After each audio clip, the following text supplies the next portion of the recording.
மையம் போட்டோம்னா என்ன பொருள்? அவரு மையம் போட்டு தான் வெற்றி பெற்றிருப்பாரோ எனக்கு இருக்கு ஆதங்கு. தமிழக வெற்றி கழகம் அறிவிக்கிறாங்க. மத்திய வேலையிலே என்ன செஞ்சுட்டு வெற்றி கழகத்துக்கு இக்கு வரணும். வெற்றி கழகம் ஏன் தெரியுமா இக்கு வரணும்?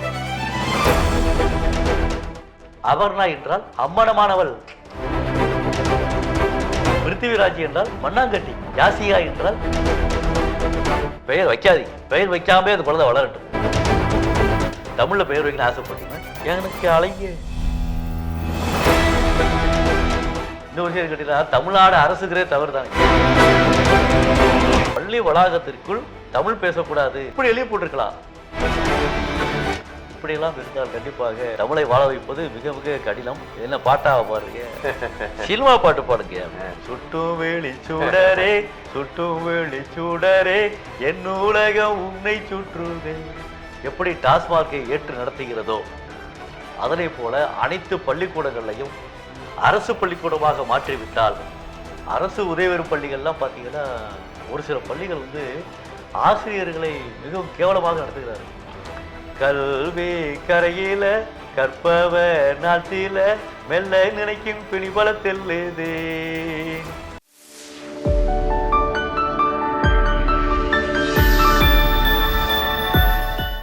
தமிழ் ஆர்வம் பள்ளியில எந்த வயசுல இருந்து உங்களுக்கு ஈடுபாடு அதிகமானது? எனக்கு 6ஆம் வகுப்புல இருந்து எனக்கு ஆர்வமானது. எப்படின்னு கேட்டீங்கன்னா 6ஆம் வகுப்பு ஆண்டு விழா நடக்குது. 6ஆம் வகுப்புல ஆண்டு விழா நடக்குது.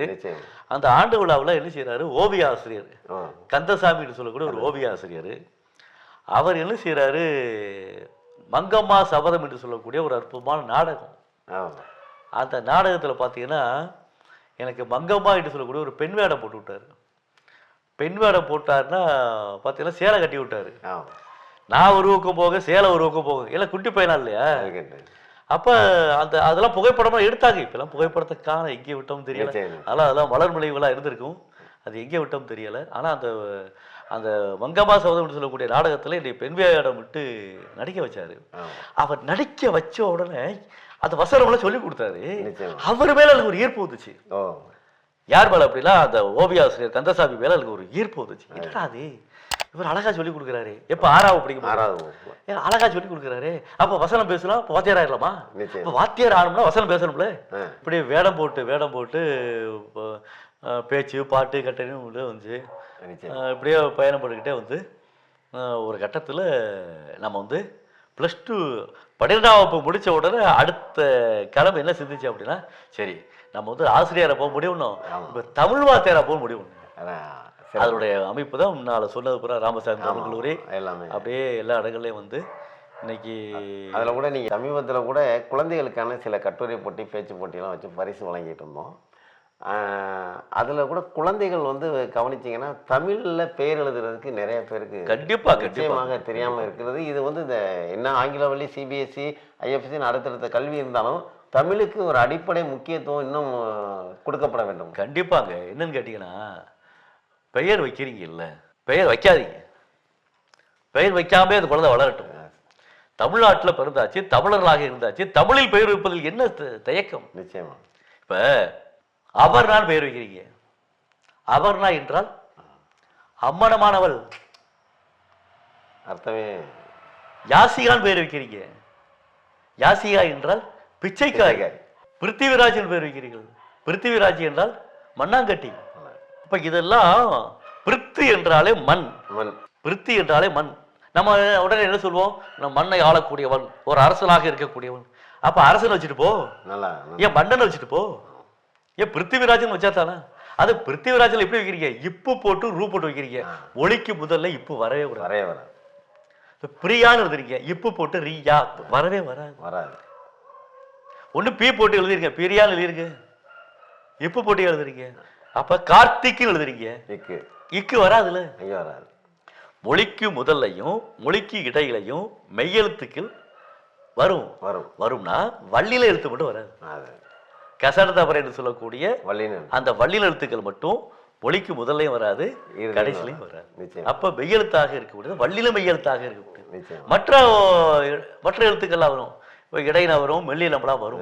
ஆனா வள்ளியில மெய்யெழுத்து மட்டும் மொழிக்கு முதலிலும் வராது, இடையில வராது. அப்ப அந்த மாதிரியான தன்மையில் வருகின்ற பொழுது நீங்கள் என்ன செய்யணும், தமிழில் முதல் படுத்தி எழுதணும். இப்போ தமிழில் வந்து பெயர் வைக்கணும், அப்போ தமிழில் பெயர் வைக்கணும்னு ஆசைப்பட்டீங்கன்னா எனக்கு அழகிய சிறப்பா நான் சொல்லித்தாரேன். அழகா நீங்கள் ஒரு பேரை ஒரு தலைப்பில் கொடுங்க, நான் ஒரு பேர் வைக்கிறேங்க. அருமையா தமிழில் அழகான பேர் எத்தனையோ பேர் இருக்கு. ஆனாவிலேருந்து தொடங்கி கவ்வண்ணா நவ்வண்ணா வரைக்கும் பெயர் இருக்குது. நிச்சயமா ஆண்பாளுக்கு இருக்குது, பெண்பாளுக்கு இருக்குது. தமிழ் சொல் என்பது என்ன, வடமொழி சொல் என்பது என்ன, பிறமொழி சொல் என்பது வேற உண்மை இல்லைங்கய்யா. நிச்சயம் என்னன்னு கேட்டீங்கன்னா, பிறமொழி சொல்ல எப்படி கண்டறியலாம் அப்படின்னா, நம்முடைய தமிழ் சொல்லுக்கு மட்டும்தான் வேர்ச்சொல் உண்டு. நிச்சயமா நம்முடைய தமிழ் சொல்லுக்கு மட்டும்தான் அடிச்சொல் உண்டு. அடிச்சொல் உண்டு. மற்ற எந்த மொழிகளுக்கு அடிச்சொல் கிடையாது, கிடையாது, வேர்ச்சொல் கிடையாது. நிச்சயமா. இப்ப ஒண்ணும் இல்ல, ஞாலம் அப்படிங்கிறோம். ஞாலம், ஞாலம்னா அறிவு, ஞானம்னா அறிவு. அறிவு, ஞானம் என்றால் அறிவு, ஞாலம் என்றால் உலகம். ஞாலம், ஞாலம் என்றால் உலகம். இப்ப ஞாலம் என்று சொல்லக்கூடிய அந்த சொல்லை பிரிக்கணும். எப்படி பிரிக்கலாம்? ஞால், ஞால்னா என்ன அர்த்தம்? தொங்குதல். இந்த உலகமானது, இந்த உருண்டையானது தொங்கிக் கொண்டிருக்கிறது என்பதை காரண பெயராக வைத்து என்ன செய்யறாங்க, வேர்ச்சொல்லை உருவாக்கி இருக்கிறார்கள். அப்ப ஞாலம் என்றால் அற்புதமான தமிழ் சொல். இப்ப வரைந்தான், வரை வேர்ச்சொல், படித்தான், படி வேர்ச்சொல். அப்ப இதையெல்லாம் நாம் சொல்லுகின்ற பொழுது ஒரு அற்புதம் ஒரு அற்புதம் நடக்கும். கண்டிப்பா. அற்புதம் கூட தமிழ் சொல் கிடையாது. அற்புதம் என்பது தமிழ் சொல் கிடையாது. அப்ப அருமை நடக்கும். நம்ம பேச்சு வழக்கு பயப்பட்டு நானும் தான் வாரத்தில் நானும் உங்களை பார்த்தேன், நானும் உங்களை மாதிரி தான் பிறமொழி சொற்களை கையாண்டு இப்போ ஓரளவு தமிழ் சொற்களை கையாண்டு கொண்டிருக்கிறேன். அதே மாதிரி நம்ம காரைக்குடி பகுதியிலேயே கார்த்திகேயன் பள்ளியில முன்னாள் ஆசிரியர் கோ ஆனந்த ஆசிரியர் அவர்கள் வந்து தூய தமிழில் பிற மொழி சொல் இதுவரை எங்குமே உபயோகித்ததில்லை. இல்லத்திலும் சரி, அலுவலகத்திலும் சரி, பிற எங்குமே அந்த ஆங்கில வார்த்தையை ஒரு நாள் கூட உபயோகப்படுத்தாலும் அவர் விருது வாங்கி இருக்கிறார்கள். அது நமக்கு போட்டது. அதாவது நான் என்ன சொல்றேன், நம்ம காரைக்குடியை ஆமா, ஆங்கில மொழிகளை வெறுக்கக்கூடாது. அதுல ஆமா, பிரெஞ்சை வெறுக்கக்கூடாது. கண்டிப்பா. மற்ற மொழிகள் நமக்கு வேணும். ஹிந்தி கண்டிப்பா வேணும். கண்டிப்பா. எல்லா மொழிகளையும் படிக்கணும். தமிழை உயிராக நினைக்கிறது. இவ்வளவுதான் வித்தியாசம். கண்டிப்பா. என் பிள்ளை ஆங்கில வழியில படிக்குது, தமிழை மறந்து போயிருமா அப்படின்னா, தமிழுக்கு ஒரு அற்புதமான சிறப்பு வகுப்பு வைங்க. கண்டிப்பா. என் பிள்ளை வந்து ஆங்கிலமே படிக்க மாட்டேங்கிறா, இப்ப ஆங்கிலத்துக்கு சிறப்பு வகுப்பு வைங்க. எது பின்தங்கியதோ, எது நமக்கு தேவைப்படுகிறதோ, எது நமக்கு தேவையாக இருக்கிறதோ அதுதான் சிறப்பான முறையில் நடக்கும். நிச்சயமா. அப்ப நமக்கு என்று ஒரு மொழி தேவைப்படுகிறது என்றால், இப்ப நீங்க சென்னையை விட்டு நீங்க பம்பாய், மும்பை என்று சொல்லக்கூடிய நகரங்களுக்கு சென்று விட்டால் அங்கே ஹிந்தி கண்டிப்பா தேவைப்படும். பிற மொழிகளை உடலாவும் நம்ம உயிராகவும் நினைக்க வேண்டும். ஆமா, உலகளாவிய மொழிகளிலே தமிழ் மொழி மிக சிறப்பானதாக இருந்தாலும் கூட நீ தமிழ் மொழியை மட்டும் கற்றுக்கொண்டால் மட்டும் போதாது. நிச்சயமா. எல்லா மொழிகளையும் கற்பதற்கான வாய்ப்பை நீங்கள் உருவாக்கிட்டீங்கன்னா பன்மொழி புத்தகராக மாறிவிடுவீர்கள். நிச்சயமா. பன்மொழி புலவராக மாறிவிடுவீர்கள். பாரதியாரே பல மொழிகள் கற்றவர். யாம் அறிந்த மொழிகளிலே தமிழ் மொழி போல் இனிதாவது எங்கும் காணும். நிச்சயமா. சொல்ல முடியும். ஆமா, தேவதுர தமிழோசை உலகமெல்லாம் பரவு வகை செய்தல் வேண்டும். இரவாத புகழுடைய புது நூல்கள் தமிழ் மொழியில் ஏற்றல் வேண்டும். பிற நாட்டு நல்லறிஞர் சாத்தியர்கள் தமிழ் மொழியில் பெயர்த்தல் வேண்டும். மறைவாக நமக்குள்ளே பழகதைகள் பேசுவதோர் மகிமை இல்லை. நிச்சயமா. வெளிநாட்டார் நம் மொழியை பார்த்து வணக்கம் சொல்ல வேண்டும். நிச்சயமாக. அதே மாதிரி இந்த பிழை சுற்றுல வந்து சமீபத்தில் விஜய் கட்சி ஆரம்பிச்ச தமிழக வெற்றி கழகத்தையும், அதற்கு முன்னதாக கமலஹாசன் ஆரம்பித்த மக்கள் நீதி மையத்தையும் சொல்லியிருந்தீங்க. அதை பற்றி, அதாவது என்னையை பொறுத்த வரைக்கும் என்ன அப்படின்னா, ஒரு கட்சி பெயரையோ இல்லை ஏதோ ஒரு பெயரையோ அறிமுகப்படுத்துவதாக இருந்தால் ஒரு தமிழாய்ந்த தமிழார்ந்த தமிழறிஞர் பெருமக்களிடம் ஆலோசிப்பது நல்லது. நிச்சயமா. அப்புறம் எல்லா அறிவிப்பு செய்து விட்ட பிறகு அப்புறம் திருத்துறது அப்படிங்கிறது மக்கள் மத்தியில் ஒரு பேர் அதிர்ச்சியை உண்டு பண்ணிடும். நிச்சயம். அப்போ என்னைய பொறுத்த வரைக்கும் என்ன அப்படின்னா, நீங்கள் முக்கியமாக நினைக்க வேண்டிய ஒரு விஷயம் என்னன்னு கேட்டிங்கன்னா, தமிழகத்தில் எங்கெங்கேயோ இருக்கிறாங்க, தொடர்புகள் நிறையா இருக்கிறது, இணைய வழிகள் நிறையா இருக்கிறது, அதற்கான சந்தர்ப்பங்கள்லாம் கைகூடி இருக்கிறது. இவையெல்லாம் இருக்கின்ற பொழுது இப்போ என்னுடைய எண்ணெல்லாம் பார்த்தீங்கன்னா, ஓப்பனாகவே என்னுடைய எண்ணெல்லாம் பார்த்தீங்கன்னா திறந்த வழியெல்லாம் கொடுத்துட்றேன். இப்போ என்னுடைய வலைய வழியிலே என்னுடைய எண்ணெய் கொடுத்துட்றேன். சில பேர் கேட்பாங்க, ஏன் என்னெல்லாம் கொடுக்குறீங்க? இப்போ ஒரு பெயரை அறிவிப்பதாக இருந்தால் என்ன செய்யணுங்க, உண்மையிலுமே யாராவது ஒரு தமிழார்ந்த ஒரு அறிஞர் பெருமக்களிடம் கேட்டு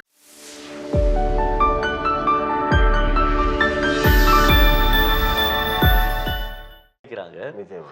மதிய வேலையிலே என்ன செஞ்சுட்டு வெற்றி கழகத்துக்கு இக்கு வரணும். வெற்றி கழகம் ஏன் தெரியுமா இக்கு வரணும்? அது பல பேருக்கு தெரியலது. நிச்சயமா. வெற்றி கூட்டல் கழகம் வெற்றி கழகம். வெற்றிக்கலாம் அழுத்தம். வெற்றியில் ரீ இருக்கு பார்த்தீங்களா? ரீயை பிரிச்சோம்னா இரு கூட்டல் ஈ வரும். இரு கூட்டல் ஈ. எங்கெங்கெல்லாம் இகரை ஈற்று சொல் வருகிறதோ அங்கெல்லாம் காசா தாப்பா வந்து ஒட்டல் வரும். மணி கூட்டல் கூண்டு மணிக்கூட்டு இக்கு வருது, அப்ப நீ வருது, இன்னும் கூட்டல் ஈ. அப்ப இகரை ஈற்று சொல்லை தொடர்ந்து காசா தாப்பா வந்துச்சுன்னா ஒட்டெழுத்து வரும். ஒட்டெழுத்து வருகிற விதி. நிச்சயமா. அப்ப வெற்றி கூட்டல் கழகம் வெற்றி கழகம். இப்ப தமிழக வெற்றி கழகம் போட்டிருக்காங்க. தமிழகம் அப்படிங்கிறது கெஜெட்ல கிடையாது. நிச்சயமா நிச்சயமா. தமிழ்நாடு அப்படிதான் கெஜெட்ல இருக்குது. நிச்சயமா. தமிழக காவலர படைகள் எல்லாம் சொல்றாங்க. தமிழகம் என்று சொல்வதை காட்டிலும் தமிழ்நாடு என்று சொன்னால் மிக சிறப்பாக இருக்கு. சிறப்பாக இருக்கு. அப்ப தமிழ்நாடு வெற்றி கழகம் சொன்னா நல்லா இருக்கும்ல. நிச்சயமா. தமிழ்நாடு வெற்றி கழகம். தமிழ்நாடு வெற்றி கழகம் மிக சிறப்பாக. இன்னொரு விஷயம் கேட்டீங்கன்னா தமிழ்நாடு அரசுங்கிறே தவறு தானே. தமிழ்நாடு அரசுன்னு வரக்கூடாது, தமிழ்நாட்டு அரசு. தமிழ்நாட்டு அரசு. இப்ப நாடு அரசு நாட்டரசு, பாடு அரசு பாட்டரசு, கூடு அரசு கூட்டரசு. அப்ப நாடு கூட்டல் அரசு நாட்டரசு. இப்ப தமிழ் நாட்டு அரசு தானே வரணும். தமிழ்நாட்டு அரசு. அப்ப தமிழ் நாட்டு கூட்டல் அரசு தமிழ்நாட்டு அரசுன்னு வந்தா மிகச்சிறப்பா இருக்கும். ஏன் நாடு நாட்டு மாதிரி தெரியுமா? நெடில் தொடர் குட்டியில் வரும். நெடில் தொடர் குட்டியில் வரும். எங்கெங்கெல்லாம் வருதோ அதை தொடர்ந்து இன்னொரு பெயர் சொல்ல வந்துச்சுன்னா கண்டிப்பாக நாடு நாட்டா மாறும், கூடு கூட்டான் மாறும், பாடு பாட்டுன்னு மாறும். நிச்சயமா நிச்சயம். அப்ப அந்த அடிப்படையில தமிழ்நாடு அரசு என்று சொல்வதை காட்டிலும் தமிழ்நாட்டு அரசு என்று சொன்னால் மிக சிறப்பாக இருக்கும். நிச்சயமா. அப்ப அந்த அடிப்படையில நம்ம பெயரை வைக்கின்ற பொழுது கமலஹாசன் அவர்கள் கூட மக்கள் நீதி மையம் சொல்லி மா போட்டு ஈ போட்டு யா போட்டு இவ போட்டுட்டாங்க. மையம் போட்டு. ஆனா மா போட்டு ஈ போட்டு மை அப்படிங்கிறதுக்கு பொருளே கிடையாது. பொருள் இல்லை. நீ எங்க தேடி பார்த்தாலும் பொருள் இருக்காது. ஆனா மை என்பதற்கு பொருள் இருக்கிறது. மை என்பது ஓரெழுத்து ஒரு மொழி. அப்ப ஓரெழுத்து ஒரு மொழியாக இருக்கும் பொழுது மை என்பது மை பூசக்கூடிய கண்ணுக்கு மை பூசக்கூடிய ஒரு தன்மை.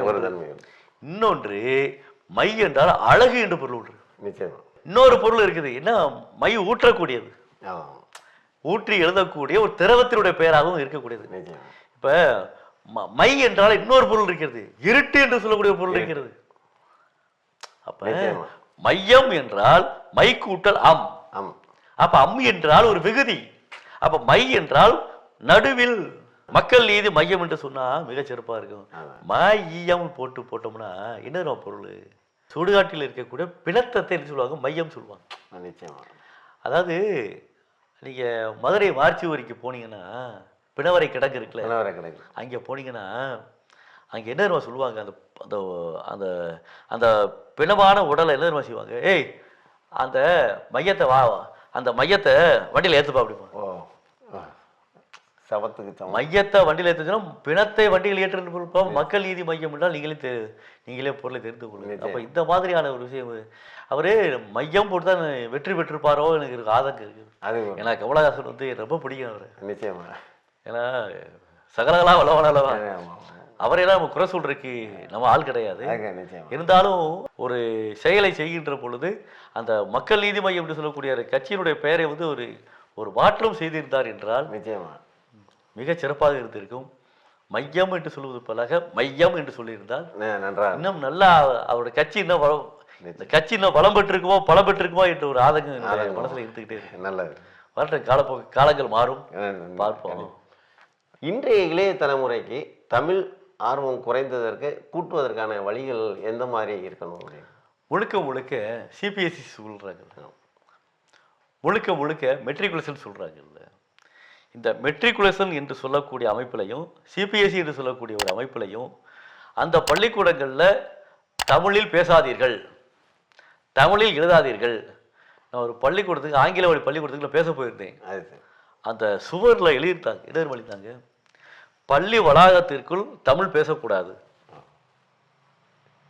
இது பெரிய பிழை.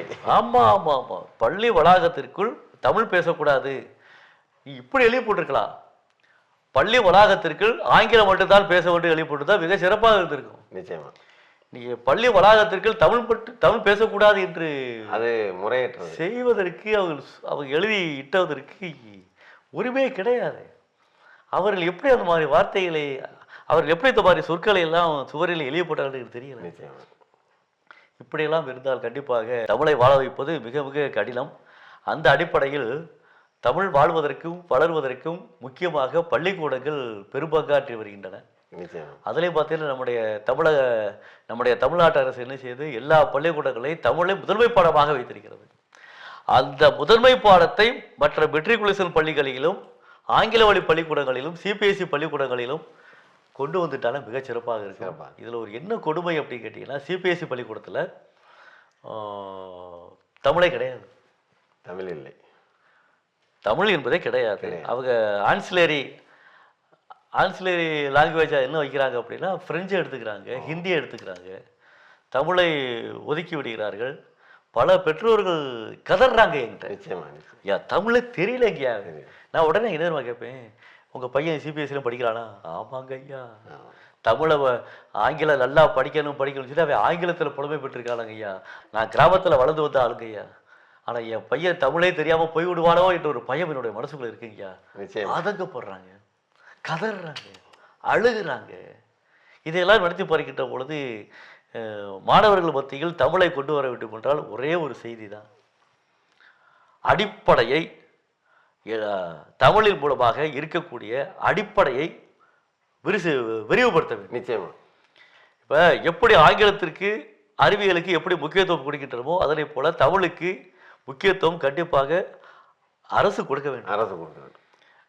மெட்ரிகுலேஷன் பள்ளிகளில் முதன்மை பாடமாக தமிழை வைக்க வேண்டும். நிச்சயமா.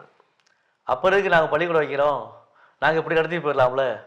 இல்லாவிட்டால் என்ன செய்யணும், தமிழகம் முழுவதும் மெட்ரிகுலேஷன் பள்ளிகள் போயிடணும், சிபிஎஸ்சி பள்ளிக்கூடம் போயிடணும்.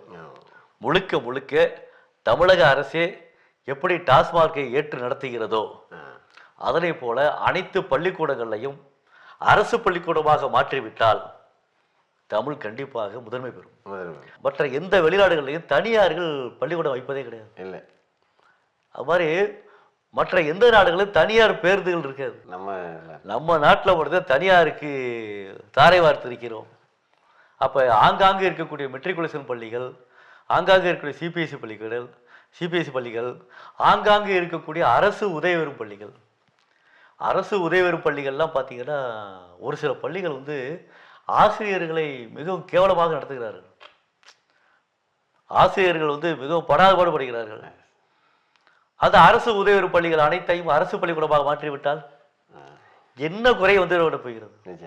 தனியார் துறையில் கல்வி போவதை காட்டிலும் அரசுக்கு போயிட்ட பிரச்சனை இல்லை. அப்ப பிரச்சனையை எதிர்கொள்ள வேண்டும் என்றால் அரசு நல்ல அரசாக எடுக்க வேண்டும். அதாவது ஒரு வள்ளுவர் அழகா சொல்வார், இடிப்பாறை இல்லாத ஏவரா மன்னன் கெடுப்பார் இலானு கெடும். முறை செய்து காப்பாற்றும் மன்னவன் மக்களுக்கு இறை என்று வைக்கப்படும். கண்டிப்பா கண்டிப்பா. அப்ப முறை செய்ய வேண்டும், காப்பாற்ற வேண்டும். தமிழக மக்கள் என்னுடைய மக்களாக பாய்க்க வேண்டும் என்றால் யாரு ஆட்சிக்கு வந்தாலும் தமிழாக பாவித்து தமிழை முதன்மை இடமாக ஆக்கிவிட்டார்கள் என்றால் தமிழகத்தில் தமிழ் மட்டும்தான் இருக்கும். சிறப்பு சிறப்பு. நிறைவா உங்களுடைய பள்ளி பாடங்களை ஒரு பாடல் வடிவத்தில் சொல்றத எங்களுக்கு ஒரு முறை. அதாவது என்னை பொறுத்த வரைக்கும் 6ஆம் வகுப்புலேருந்து 10ஆம் வகுப்பு வரைக்கும் இருக்கக்கூடிய அனைத்து பாடல்களும் எனக்கு தெரியும். சிறப்பு. 6ஆம் வகுப்பில் இருக்கக்கூடிய பாட்டில் 6ஆம் வகுப்பு முதல் பருவத்திலிருந்து 10ஆம் வகுப்பு கடைசி இயல் வரைக்கும் இருக்கக்கூடிய அனைத்து பாடல்களும் எனக்கு தெரியும். மனப்பாட பாட்டு இல்லாத பாட்டு எனக்கு தெரியும். அதைத்தான் என்னுடைய மாணவர்களுக்கு நான் போதித்து வருகின்றேன். மனப்பாட பாட்டு இல்லாத பாடல்களை அவர்கள் படித்தார்கள் என்றால் கேட்கக்கூடிய கேள்விகளுக்கு பாடலை எழுதி பொருள் எழுதலாம்ல. நிச்சயமா. அப்போ மனப்பாட பாட்டு பார்த்தே படிக்கலாம் கிடையாது. இப்போ பள்ளிக்கூடங்களே பார்த்தீங்கன்னா 20 குரட்பாக்கள் கொடுத்துருக்கிறார்கள். அதில் 5 குரட்பா மட்டும் படித்தா போதும், அது மனப்பாட பாட்டு. 10 குரட்பாக்களை படிக்க வேண்டாம் என்று பாடத்திட்டத்தில் இருக்கிறது. நிச்சயமா. அது ஏன் என்று எனக்கு தெரியவில்லை. ஏன் திருக்குறளை படிப்பது என்ற குற்றமா? அப்போ 15 குரட்பாக்கள் என்ன செய்தன? அப்போ 15 குரட்பாக்களை படித்து விட்டோம் என்றால் 20 குரட்பாக்களை படிப்பதற்கான வாய்ப்பு உருவாகிறது. நிச்சயமா. அதில் 5 மனப்பாட பாட்டு மட்டும் நீ படித்தா போதும் சொல்கிறது என்ன அர்த்தம் இருக்குது? என்ன பொருள் இருக்கிறது? அப்போ பள்ளிக்கூடங்களில் அனைத்து பாடல்களையும் நான் என்ன செஞ்சிருக்கேன், திரை இசை மட்டும் நான் போட்டிருக்கேன். சிறப்பு. திரை இசை இன்னைக்கு அப்படித்தான் போய்கிட்டு இருக்கு. நிச்சயமா.